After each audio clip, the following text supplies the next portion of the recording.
तो राहुल गांधी की बारिश में भीगती एक वीडियो वायरल है। इसके वायरल होते ही वीडियो में पक्ष विपक्ष, पत्रकार, पक्षकार, विपक्षकार सबके ओपिनियन से सोशल मीडिया जो है वो सराबोर हो गया। ऐसे सराबोरियत में तारीफ और आलोचना राहुल गांधी के बारिश में भाषण देने की हुई।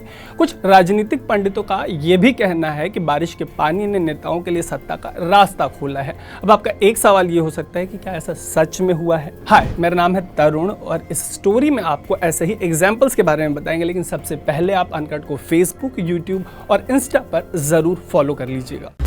तो former prime minister Atal Bihari Vajpayee से लेकर यूएस की वाइस प्रेसिडेंट कमला हैरिस तक बारिश में भीग चुके हैं।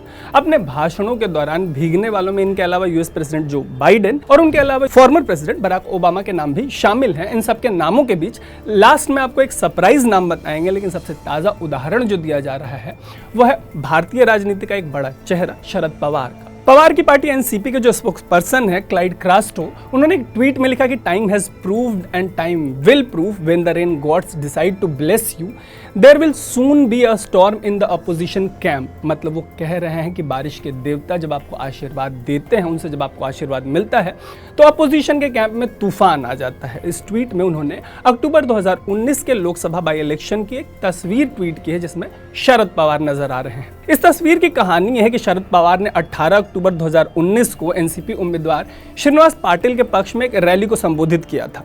एनसीपी सांसद रहे उदयनराज भोसले के इस्तीफे की वजह से एक उपचुनाव कराया गया था। भोसले जो है वो एनसीपी छोड़कर भाजपा में शामिल हो गए थे। बारिश वाले भाषण का कमाल ये बताया जाता है कि इस चुनाव में एनसीपी को जीत हासिल हुई थी। अच्छा, अपनी तरीके का ये पहला उदाहरण नहीं दिया जा रहा। उदाहरण तो अटल बिहारी वाजपेयी का भी है, जिन्होंने 5 साल पूरे करने वाली पहली नॉन कांग्रेस गवर्नमेंट को लीड किया था। लेकिन ऐसे सरकार बनाने के कई साल पहले सन 1981 में अटल बिहारी वाजपेयी रांची पहुंचे थे।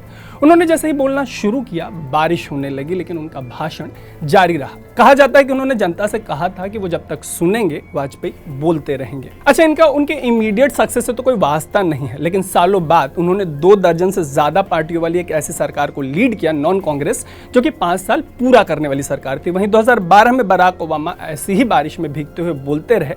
रिपोर्ट्स के मुताबिक वो सिर्फ भीगे नहीं थे बल्कि सराबोर हो गए थे, लेकिन वहां मौजूद सैकड़ों लोग उनको सुनते रहे। लेकिन ऐसा भी नहीं कि बारिश में भीगने वाले हर नेता को जीत मिली हो। और ऐसा ही एक एग्जाम्पल है हिलेरी क्लिंटन का। 2016 में अमेरिका में हुए पॉसिबली बिटर मोस्ट कॉन्टेस्ट में हिलेरी की एक रैली में बारिश हो गई। हालांकि उनकी इस रैली में हल्की बारिश हुई थी। अच्छा, इस चुनाव के जब नतीजे आए तो वो बहुत क्लोज थे।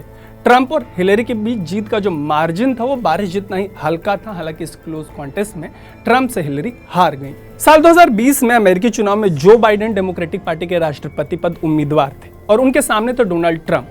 चुनाव प्रचार के दौरान बाइडेन फ्लोरिडा में एक रैली को एड्रेस कर रहे थे, तभी बारिश होने लगी। लेकिन बाइडेन का भाषण जो है वो नहीं रुका। बाद में उन्होंने सोशल मीडिया पर एक तस्वीर शेयर करते हुए लिखा कि तूफान गुजर जाएगा और नया सवेरा आएगा। नया सवेरा आया, ट्रंप हार गए और बाइडेन अमेरिका के नए राष्ट्रपति बन गए। अब बात करते हैं एक सरप्राइज की, जिसके बारे में हमने आपको शुरू में बताया था। ये सरप्राइज है पीएम नरेंद्र मोदी।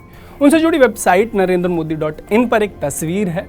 इसमें मोदी तेज बारिश के बीच लोगों को एड्रेस कर रहे हैं। तस्वीर वाला आर्टिकल 1 मई 2014 को पब्लिश हुआ था। आर्टिकल के मुताबिक नरेंद्र मोदी आंध्र प्रदेश में एक सभा को संबोधित कर रहे थे। तो आपको याद होगा कि 2014 के चुनाव में 12 मई तक वोट पड़े थे। इस चुनाव के बाद पीएम मोदी और बीजेपी प्रचंड बहुमत से सत्ता में आए। यही नहीं, 2019 के आम चुनाव में वो और मजबूती से जीते। ऐसे में सवाल तो यही है कि क्या बारिश का पानी राहुल गांधी की नैया को भी पार लगाएगा? देखते हैं कि क्या होता है। आप देखते रहिए अनकट। मेरा नाम है तरुण।